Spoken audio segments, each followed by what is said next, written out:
Souvenir khas Palembang seperti kain songket atau jumputan dan pernik lainnya diminati para wisatawan mancanegara yang datang untuk menonton gelaran Asian Games. Mereka pun mendatangi pusat oleh-oleh di Palembang. Para pedagang di Palembang mencoba meraup keuntungan saat pelaksanaan Asian Games. Ampera Souvenir Creative Festival yang berlokasi di dekat Benteng Kuto Besak Palembang menjadi buruan para wisatawan mancanegara. Omset pedagang pun meningkat. Buah tangan yang paling dicari adalah kain songket serta aneka gantungan kunci khas Asian Games.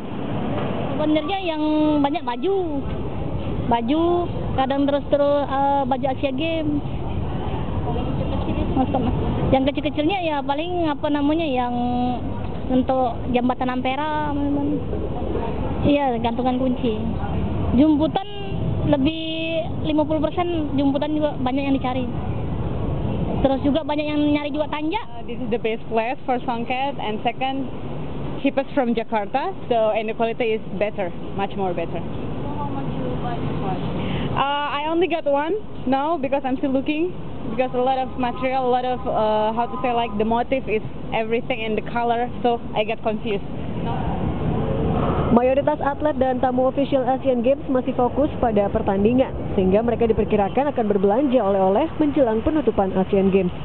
Sinta Dwi Putri, Juliadi Aswan, Kompas TV, Palembang.